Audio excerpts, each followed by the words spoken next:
Shalom, come in the spirit and power of Yahweh, Bahashem, Yahweh Shai, Bahashem Rakah Kodash. Double honors to the apostles of Great Millstone and to the hopeful elect pushing his word in truth and sincerity across the four corners of the earth. This lesson is titled Simple, Not Complicated, right?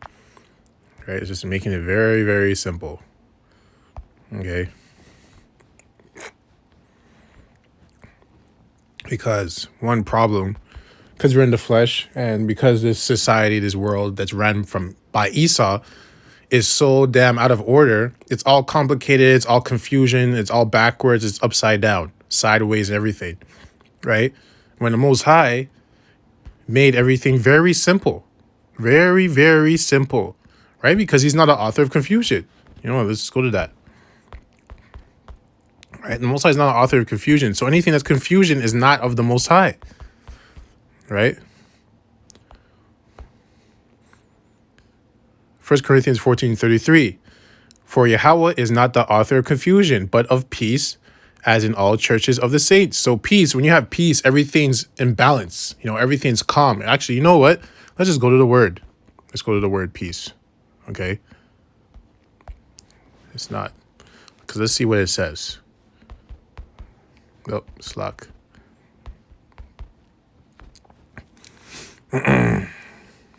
Wow. Peace, freedom from civil disorder. So what is disorder? Things that are out of order, right? Things that are not in order, right? When something's in order, it's in balance. There's a system. Everything has a place. It's very simple. It's not complicated, right? Right? So freedom from civil disorder. Internal peace of a nation. Peace. When you have internal peace, right?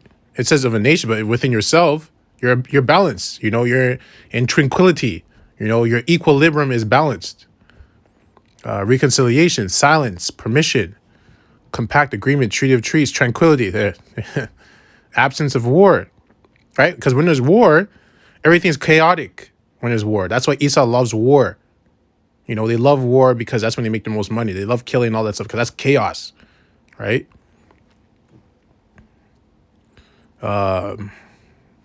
Yeah, you know, peace of mind.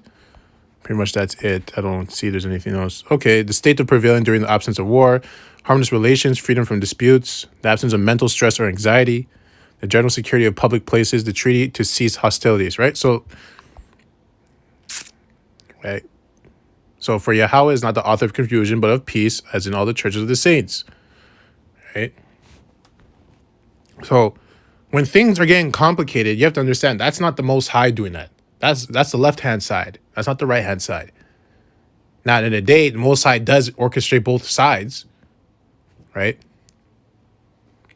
If you understand that, right? But we're just talking about things being simple. And even understanding that makes things simple, right? You're not getting complicated thinking, oh, Satan, you know, is running loose and he's doing whatever he wants against the Most High. You know, he has his band of demons and they're going against. No, that's nonsense. That's pure nonsense. Like I said, the Most High said he's not the author of confusion. So actually, let's go into the word confusion. Confusion. Confusion, overthrow, ruin. So right there, overthrow.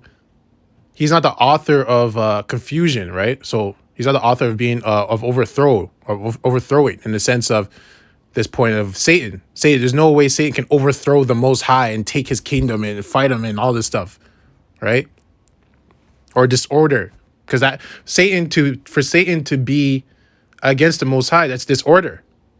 Right? That's not order. At first, all of a sudden, he was with the Most High, and he just said, no, I'm not going to be with you. And then the Most High cast him out. No. That's disorder, right? Right? So we're just going to, there's more stuff, but I don't want to go too much in that. So we're in Ecclesiastes 12 and 13. Let us hear the conclusion of the whole matter. Fear Yahweh and keep his commandments, for this is the whole duty of man, right? So the whole duty of man and woman is to fear Yahweh, keep his commandments, right? Very simple. And we know the commandments is in the Bible, right? Now, it goes further, obviously, because if you understand, if you actually read, if the Spirit's dealing with you, you understand we can't keep all the commandments, all the laws, just because of where we are, right? You have to follow and keep the commandments to the best of your ability, right? That's why there's something called grace, right? We have grace through the sacrifice of Yahweh Shai to come back to the Most High. So a lot of it's through faith. Really, faith is what's going to get you to the kingdom. But just because you can't just have faith, you also need to keep the laws, statutes, and commandments to the best of your ability. So you have to have both, But if you don't understand that, it goes over your head, then you're just going to think, well, if I just keep the law, I'm good. Well, you can't even keep the laws here, right? One law is like a woman's supposed to be covered up, right? Well, look what we see when we go outside, right? One law is like you're not supposed to be lusting of another man's woman. You end up looking at a woman and then you lust. You're like, oh, she looks good, and you realize, oh, damn, that's her man. I just committed a sin, and all these sins are unto death. So, you see what I mean? That's why you can only fall to the best of your ability, but you have to have the faith on top of it, right? You have to have both. But back to the point, it's very simple. He gives you the step-by-step instructions to make it out of here. And a brother told me, always says to me, like, the Bible stands for basic instructions before leaving earth. These are basic instructions before leaving earth. They're very simple, right? But if you don't have the light with you, you're going to get caught in these stumbling blocks and snares and traps, right? Because there's snares and traps in these scriptures for people, for the heathens and also for the 2/3 of Israel, right? Only the elect are going to understand this, right? They're the only ones that are going to fully understand this because Yahweh Shai is going to be dealing with them specifically because Yahweh Shai is only coming back for them. Because they're the only ones that are going to be trying to keep the laws, statutes, commandments to the best of their ability and have the faith that, Yahweh Shai is coming back. Believing in Yahweh Ba'Shem Yahweh Shai. Right? To Deuteronomy 10:12. And now, Israel, what doth the Lord thy power require of thee? But to fear the Lord thy power, to walk in all his ways, and to love him, and to serve the Lord Yahweh thy power with all thy heart and with all thy soul. Right? And only the elect are going to do this. Now, back then I was talking to Israel, but only the elect are going to do this right now. Because, we're in present time now. We're at the end. We're in Revelations. We're at the end of the book. So only the elect are going to do this. Because Israel, the 2/3 fell away and never came back. They're likened unto the heathen. Right? To keep, verse 13, to keep the commandments of the Lord and his statutes, which I command thee this day for thy good. And it's for your good that you follow the law, statute, commandments, have faith in Yahweh Ba'Shem Yahweh Shai, right? For your good. Your good is to be saved, to have salvation, to be beamed up. When Yahweh Shai comes back, to not be caught up in the judgment of everyone else. Which is going to be those missiles and the lasers from the chariots. And Jacob's trouble and all that stuff that's going to happen. Jacob's trouble, the wars, everything like that. So, and it's very simple. This is very simple stuff. Like, it's not complicated. But like I said, we make it complicated because, one, we're in the flesh. Emotions jump on you. And, you're fighting other people. Right? So if you just stay to the scriptures, it's very simple for you.